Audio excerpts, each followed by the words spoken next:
Hello, Jacob. Hello. It's very nice to have you here with me in my podcast studio. My name is Jiří, and my honored guest is Jacob Ervin. Hello, welcome to the podcast. Thank you. So, would you like to maybe start with a couple of words just to introduce yourself briefly, professionally? What do you do for living? Sure. So my name is Jacob. I generally go by Jake or by my moniker on Twitch, Dwig. I am a welder. I only work a couple days a week. Schedule's nice, works with the family. Um, it sucks that it's Friday, Saturday, and Sunday every week, but it's a good paying job. It pays the bills, so I can't complain there. I'm a small content creator. I do a lot of streams on Twitch with different video games from New World Eternum to some Halo, Fortnite, just a bunch of other different stuff, including Magic the Gathering content. I'm also moderately on TikTok. I do a lot of pack openings there with a lot of the newer stuff, the Magic the Gathering releases. I like to show off some of my decks, some of my thoughts, ask people what their thoughts are on decks that I should build next using different commanders.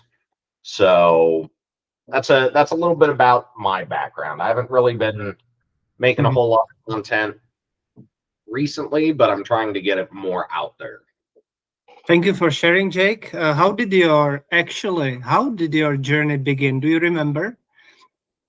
So when I was younger, before I met my wife, all I did was play video games, work, sleep, and eat. Those were the four things that I did.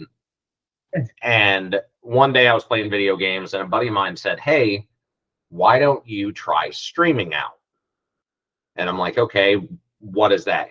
He's like, "Well, you can stream your gameplay, your audio directly from your Xbox to a website called Mixer, which was owned by Microsoft at the time." And I Mhm. said, "Okay, I'll give it a shot." So I started streaming from the Xbox directly to Mixer. Started building a small community, and it's remained fairly small. We average somewhere between like 2 and 10 people a stream for consistent viewers. Those numbers vary depending on if people stop in that have found the stream. But I started streaming, kind of picked up a camera, a standalone microphone over the years, started streaming from my computer to Twitch just a few years back. Unfortunately, Mixer shut down right around the time we were going to be applying for what they refer to as a partner, somebody who is shown more on their web pages than the smaller non-partnered streamers are. So we had to move to Twitch, which was really unfortunate. We weren't able to bring some of our friends over from that time, so they've kind of been lost to the void over the years. But uh, yeah, I started kind of on a whim from somebody telling me that I should give it a shot, just because I was going to be playing video games either way. I am also a great lover of video gaming. Could you maybe tell us which was the couple of which games was the first, and then if you can share a couple of games as the time went? What were the Okay, like your favorite games at that time? okay, so I started playing originally on the PlayStation 2. I didn't really get too hardcore into the PlayStation because I didn't find a lot of games I enjoyed. I really got into playing video games frequently on the original Xbox. Hmm. And when I started playing that, I started on Need for Speed games, and then I found Halo 2. And when I found Halo 2, at that time, everybody in my area was playing it. We would get LAN parties together. Essentially, that consists of four Xboxes, four TVs, 16 controllers, all combined together using Ethernet cables. And you're just playing against each other in custom games. And that's what we did. I mean, we were such a small, tight knit group that we would do LAN parties semi-frequently, and if we weren't doing those, we were still playing together at somebody's house. So when the Xbox 360 came out, they informed us, okay, hey, Halo 3 is going to be coming out. This is going to be huge. So Halo 3 came out, and at that time, I didn't have the best internet, but I was able to siphon off somebody's Wi-Fi that didn't have a password that was local. So I started playing online with Halo 3, and I went nuts. I mean, I went crazy for that game. And I played that game, I was in high school at the time. I must have played that game 6 hours a day at least.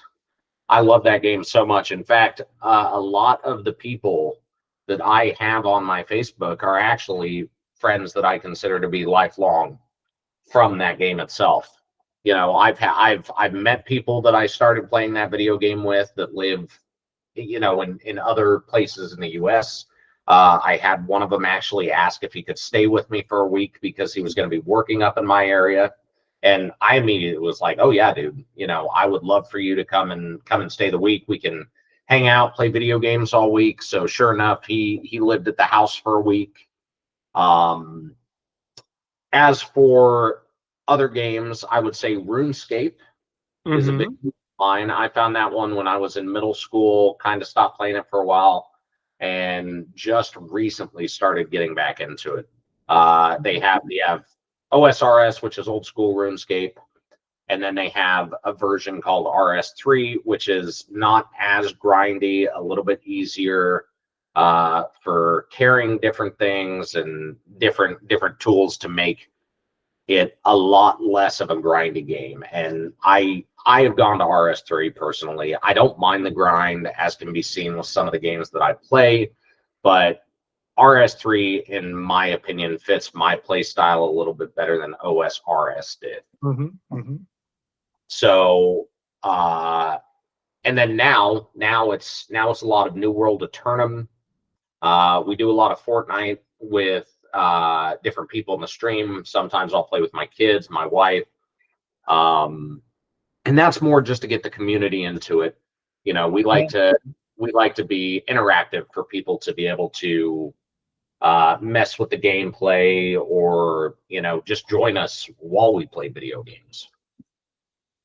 Let me turn away from the prepared questions a little bit. Sorry for that. But what about your kids? Do they like the same games as you, or different?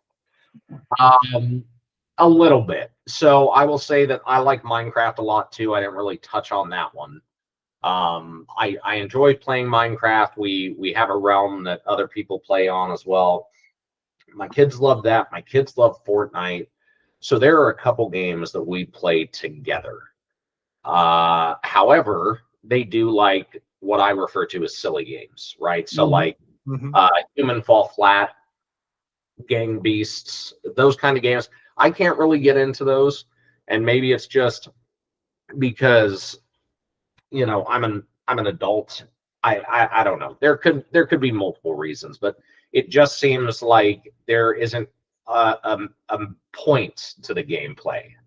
So, but of course, they're younger and they don't mind the silliness of it. So we do. Yeah, go on. We do have some shared games that we enjoy playing together, but they still have their own interests. Yeah. Timik and Alice, they are 5 and 7, and they play zombies and snakes. These two games they like most, and of course Minecraft. So it's the same everywhere in Europe or in the US. It's the same everywhere with the kids. Minecraft. Yeah. Jacob, I'm famous for this question. Could you ask me, because I ask all my guests to ask me any question if they want. So please, would you ask me anything about this team? Well, here's my question for you along that line. Are you curious? Do you want me to ask you a question based off of your interest in video games, or based off of your life? Like what would you most let's start with the video games. Okay, so what do you remember the first video game you ever played? Yes, I do remember. It's a Scorch. This was on DOS, system for PC. And the second was Golden Axe, number 2. And then I had Dune, number 2. And I had their Doom, number 2, DOOM. These were those games which I liked. They maybe ring a bell for you, of course, or later it came different games, but these were the first games which I remember. Yeah, I've heard of Doom. I haven't heard of the other ones. I haven't heard of Scorch or what was it? Dune, you said DUNE? DUNE. Yes, exactly. I think I've heard of that one. Haven't played it. I know Doom. I mean, Doom's a pretty well-known game among anybody who's played older games from that era. We So mustn't forget Dungeon Master as well. This was I was hooked on that and addicted to that as well. Dungeon Master and Eye of Beholder number 2. These were like those games on PC. I started with the PC gaming. okay, yeah, Thank you for the question. that's a little bit different from the era that I started in. I started on the consoles, but um, obviously these new age consoles, they weren't around back in the day, so it makes sense that there were a lot more PC games starting off than there were stuff for the ColecoVision or the Atari. So Exactly. Let's move on to the second theme, which I would like to discuss today with you, Jake. And this is Magic the Gathering, because it's our mutual passion. We met during playing Magic together online. And tell me, where does the Magic the Gathering come into your life? At which point? So when I was younger, I would say probably middle school. That's roughly 6th to 8th grade where I went. That was what they would call middle school, where in the school district I grew up in, right? I started trying it because my older brother was into it, and I just couldn't understand the gameplay. I couldn't understand the concepts. I couldn't understand the keywords. So I didn't play for very long. I bought some packs, opened them. I thought they were cool, but just kind of threw them aside. It wasn't until I think it was about 7 years ago when Zendikar Rising came out. A buddy of mine that I worked with at the time asked if I would like to get into Magic the Gathering with him. And I said, yeah, that I used to play it, so sure, why not? So I bought a couple packs, opened them up, and I was hooked. I mean, it was like it's a form of gambling. You open them up, you try to get the best cards out of the packs that you can, and sometimes you do, sometimes you don't. So I started buying packs and buying small bulk boxes, stuff like that.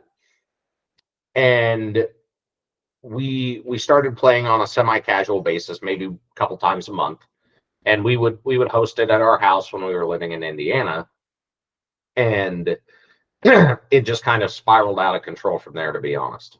I mean, I consistently spend more money than I should on this hobby, just because instead of buying singles like most people would, I like to open the packs to see if I can pull the best cards, those chase cards out of the sets. So yeah, I started about 6 years ago as really getting into it, really learning how the mechanics work, learning gameplay, learning different play styles. And then I'd say probably 6 months to a year after I started playing again is when I found out about Commander. And that's basically what I'm hooked on right now. Jake, I would like this to be more like a friendly dialogue between us. So anytime you feel like you want to ask me back, please do so. Okay. Let's keep it like a friendly flow between us. Yeah. Okay. Yeah. Well, with that being said, then we've only played 1 or 2 games together at this point. So out of the decks that you have built, I don't know, how many decks do you have built? Yes, I have. I would must admit that I do have proxy decks because I sold my collection years ago when my friend died. We used to play together for more than 10 years, and then my friend died, and I immediately sold all my cards for a lot of money. And since then, I've been printing my cards, and I have approximately 15 decks with me, but they are all proxy decks. Okay. So out of those 15 decks, proxies, I don't use them, but I understand why people do. And I don't mind playing against them. Out of those 15 decks, what is your favorite commander that you have? Or what is a commander you want to build around in the future? I would like to, because I'm following the strongest trends in the Magic the Gathering. This is called CHD EHD. I think it's called this competitive format where I'm trying to build the strongest decks. That's one thing on one side. So from these strongest decks, I would say that Azusa Lost But Seeking is one of them. Timna the Weaver is a second very strong, and Lord High Artificer is a strong, but also I like building around Kenrid the Returned King, the 5-color decks. Yep. So these from the competitive, yeah. And then is something what I like for fun, and I like building things for fun, which are teams. And there I would mention, for example, a treasure deck, which is built around just creating treasure tokens. This is one of my favorite. Elf decks are one of my favorites, just for fun.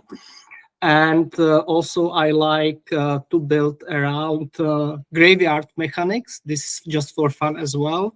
And this means that I'm using shallow grave and corpse dance to take out from the grave very strong creatures and attack only once to win the game, or twice sometimes. Yes. So this is for me. What about you? Is it same or different? So when it comes to building commander decks, I with what I have currently built, I have somewhere around 30 decks. That's There are a couple precons that I bought over the years. I honestly, though, I haven't even really touched them or played with them at all, just because I like to see how my decks work. And with the amount that I play, I don't always get to see that very frequently. So I would have to say that out of all the decks that I have currently built, I'm going to take a look at my phone right now to see um, kind of what I've got going on. I will say that my favorite deck is going to be the first one that I ever built. And funny enough, it was actually built around Kenrith at the time. Kenrith, the Returned King. It's since changed. It's no longer Kenrith. As much as I enjoy the card, now I run Sisay Weatherlight Captain.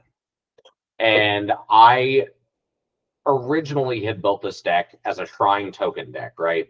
Trying to combine all the shrines and mass token generation to not only build a wall, but let the shrines have enough time to build up and do their thing and ping everybody's dead.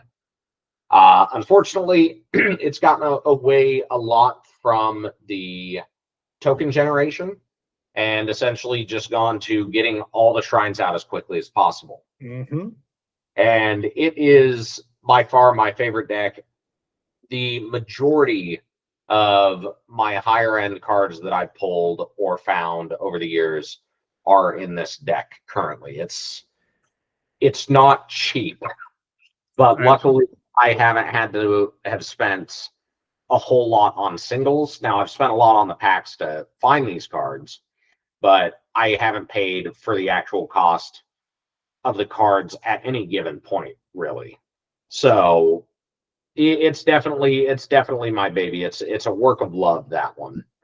I like But I will say I have an odd fascination for building around 5-color commanders, and I do not know why that is. It's just something that I enjoy. Maybe it's being able to use all the cards that are out there and not just limiting myself to 1 or 2 colors. Perfect. Thank you for sharing. The third and the last theme I would like to discuss with you tonight is a content creation as a professional. We are both content creators. We are both professionals. And tell me, what advice would you give to someone who wants to start creating content, Jake? If I were going to give advice to somebody who is just getting into it, in the year 2025, just getting into content creating, is be unique. Find something you love and that you are passionate about, and really push to do the best that you can. Unfortunately, nowadays with content creation, there are so many websites and so many people doing it, and so many people under the impression that, hey, I'm going to get rich quick by doing this. It's not like that now. 10 years ago, if you wanted to get rich and really be big and do that without really having to do a whole lot outside of play the game and have some mild passion, that would have been the time, because it was such a niche thing to do at the time. Streaming, playing video games, not many people were doing it 10, 11, 12 years ago. They were making, YouTube videos, and that was about it. Other than that, there were a couple guys, here and there playing video games. But to really crush and just smash your way into content creation nowadays, you need to be passionate, you need to be unique, and you have to be active on not just one, but multiple platforms. So if you're going to be on Twitch, you also need to be on TikTok. If you're going to be on those two, you should probably be on YouTube. It's a full-time job to actually try to make something out of this. And a lot of people don't understand that. If you really want to be seen by the community, you have got to work for it. And that's the advice I would give somebody who was trying to get into it today, and just trying to be the best creator that they can. Because a lot of people look up to some of these content creators, and they have so much love for specific ones that if something happens to them, if they pass away, if they have a loss in life of some kind, not only are they missing the content they are making, but they are feeling emotional for these people. They're feeling emotions towards somebody they've never even met. And that's the kind of connection you want with your viewers, right? That's the kind of relationship you want to be able to build with people you've never even met. You want to be able to bring them joy and make them laugh. And that's kind of the goal for at least me as a content creator. I tell my wife, it doesn't matter who, but if we're out doing stuff throughout the day, my goal every day is to make one person smile. Even if it's just, from me being stupid or silly, that is my goal. And like today, we had a doctor's appointment, and I was looking, there was this bowl of candy sitting up on their desk. And one of the young ladies said, well, help yourself. So I just grabbed the bucket and I started walking out, and she lost it. She started laughing, and my wife's like, you need to put that back. I said, she said, help yourself. I was like, I'm just doing what the lady said. But, it's one of those things, you don't know how bad of a day somebody is having. So just being able to bring that joy to somebody, even for a small moment, is in my opinion, what content creators should be doing. They're keeping people, not ignoring what's going on in life, but they're keeping their attention span off of the bad parts of life. If they're going through a rough time. So my thing to anybody who's just getting into it now is, be passionate about it. And not only that, but show compassion. There are going to be people that come into your stream that are saying, hey, I'm having a bad day, or they come to you because they know that maybe you've gone through this before. So be in it. Don't just do it for any one specific reason, but be in it. Throw yourself fully into it, and just push as hard as you can. Thank you very much, Jake, for those words. I would like to thank also the people who are listening to us now. If you have any questions for Jake or me, please put them under this video. We will be happy to answer every single question. And before we end this interview, Jake, I would like to ask you. Sorry, have you any question for me from this content creation team? Yeah, when did you decide to start making content, and what's your passion going forward? Where do you see yourself, a year from now, 5 years from now, 10 years from now? What is your goal in Mhm. creating content? Yes. I think it's a very important. You mentioned many things before me, so I agree with them definitely. But besides that, I would like to speak for myself, and this is the love for people. I like talking with people. I always did. I like listening to people about their stories, talking with them about life. So this is what brings me forward. And also, I like not to give up. So I many times I wanted to give up. I have been doing this couple of years now, and always I stayed consistent and continue and continue and continue. And sometimes somebody comes to me and he says, "Hey, Jiří, this is a very nice video. Thank you for posting it." And these moments like make me fight on and continue in my struggle to do the podcasts. I don't do it for money. I do it like a hobby which got out of hand. And of course, if I have some company clients, I charge for my podcasts, but this is when somebody approaches me. But also I do it for free. So I try to find the right balance between paid and non-paid content. You know what I mean, probably. Oh yeah.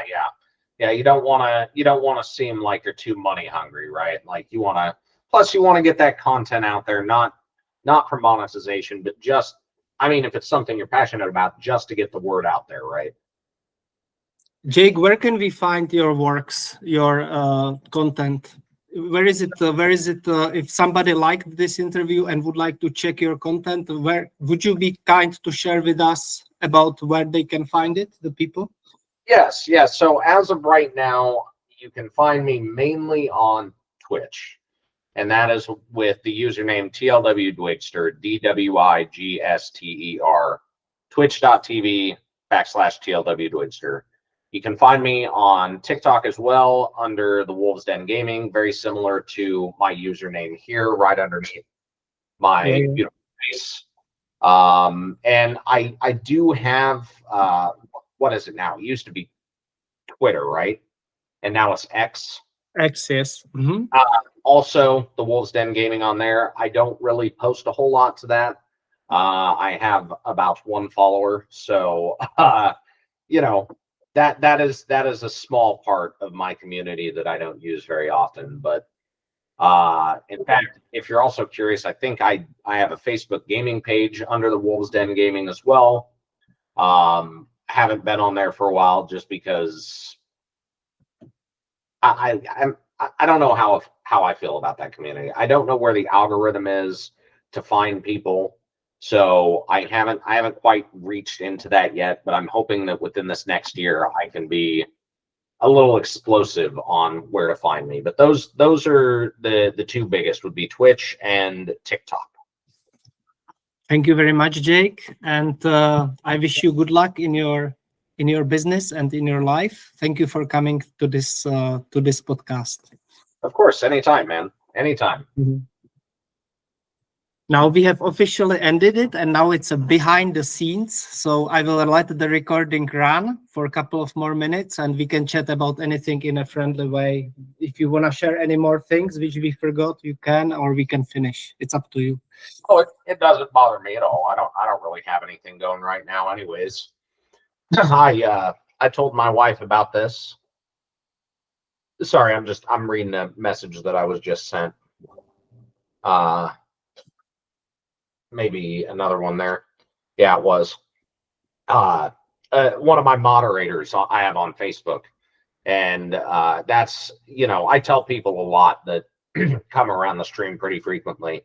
I have no problem accepting friend requests from people. So I tell them that's the easiest place to reach me. If you guys want to talk, if you're having a rough day, just message me. I'll answer basically as soon as I can. With Discord and stuff like that, I have the notifications muted just because if I did, it would be pinging like every 2.5 seconds.